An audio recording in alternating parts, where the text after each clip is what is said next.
ancien site logistique basé au sud de la région lyonnaise ne nous permettait plus de gérer notre croissance volume. Nous avons alors décidé d'entreprendre l'ouverture de deux projets. Un projet de changement de système informatique et un projet de construction d'un nouvel entrepôt logistique de 14 500 mètres carrés. Nous avons pu prendre possession de ce nouveau bâtiment à l'été 2019. Afin de limiter le changement utilisateur, nous avons décidé de démarrer à isopérimètre par rapport à notre ancien site logistique. Une fois le démarrage stabilisé, nous avons entrepris en 2020 d'analyser et d'optimiser nos process pour fluidifier l'activité. Nous avons dans un premier temps réalisé un audit macro de nos process. Au démarrage de l'activité sur la nouvelle plateforme, nous avons vu apparaître rapidement des problèmes de flux. Au-delà de la complexité à piloter l'activité avec un WMS de 6 mois, nous rencontrions des difficultés à synchroniser le rythme d'activité de la prépa-commande avec celui des chargements. Ce qui avait pour conséquence une saturation aléatoire mais récurrente de la zone tampon et donc un ralentissement d'activité. Cette situation faisait obstacle au respect de la planification, générait des attentes transporteurs et des non-qualités en préparation. Début 2020, j'ai assisté à un petit déjeuner chez Optime sur son diagnostic TOC chez Steph. Ça m'a interpellé. Je ne connaissais rien à la théorie des contraintes, mais vu notre situation, j'ai souhaité essayer. 1. Identifier la contrainte. Optime est arrivé et ensemble, on a recartographié l'intégralité de nos flux métiers. Je me souviens qu'on était confronté à un grand tableau sur lequel on y a retranscrit la VSM complète de notre activité. Au début, on ne savait pas trop où on mettait les pieds et tout doucement, en y ajoutant nos flux physiques sur cette VSM et après quelques jeux pédagogiques, on a vite ciblé notre vraie contrainte qui était en fait le buffer. 2. Exploiter la contrainte. Pour améliorer les contraintes logistiques, notamment la partie transport, expédition et préparation, nous avons en concertation avec nos transporteurs amélioré la qualité des expéditions, notamment le stockage au buffer sur les porte-bouquets et pour soulager la préparation des commandes. Cela a permis d'améliorer le désengorgement du buffer. 3. Soumettre tous les process à la contrainte. Nous avons décidé de dimensionner notre zone d'attente, également appelée buffer, en fonction de l'espace disponible au sein de l'entrepôt. Une fois que cette zone était globalement identifiée, nous l'avons matérialisée avec des codes couleurs.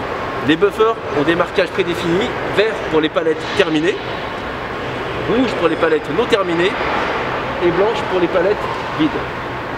Les équipes des services préparation de commande et expédition ont alors été briefées sur le fonctionnement de ces zones. Cela nous permet aujourd'hui, grâce à la polyvalence, de positionner des ressources dans chaque secteur au plus près du besoin.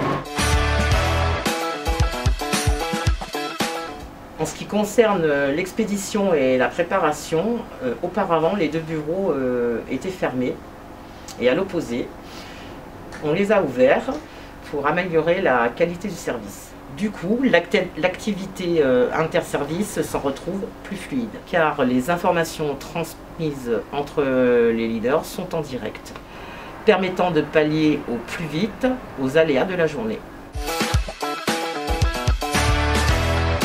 Le projet Papillon nous a apporté une meilleure manière de travailler. La planification des préparateurs a été remodelée afin d'être au service du plan de transport. En effet, le déroulement de la journée est axé sur ce dernier.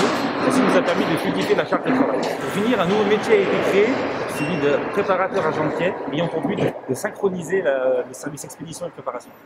La polyvalence nous a permis de pallier à différents aléas, tels que des retards camions, buffers saturés et absence de personnel.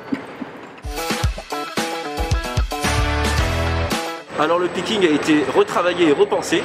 En exploitant davantage l'espace qu'il nous offre et en harmonisant efficacement nos allées de prélèvement. Cela nous a permis de travailler avec beaucoup plus de fluidité et sur des allées moins saturées en préparateur. Plus globalement, tout cela a concouru à travailler plus sereinement, moins de tension et à améliorer considérablement la sécurité de chacun. 4. Élever la contrainte.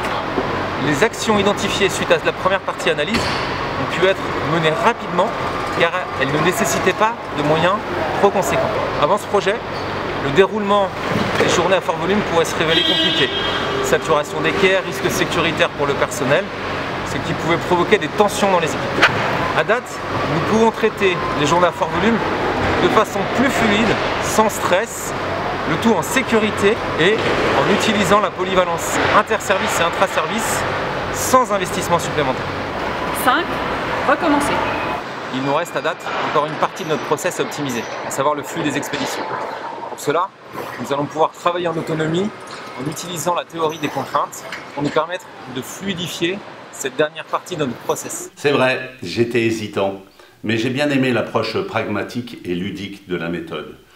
Et finalement, c'est nous, l'équipe de l'entrepôt, qui avons travaillé, réfléchi et trouvé des solutions avec Optime. Vous êtes intéressé pour en savoir plus sur le diagnostic TOC pour votre entrepôt, votre usine ou votre service administratif, contactez-nous chez Optime Ressources. À bientôt!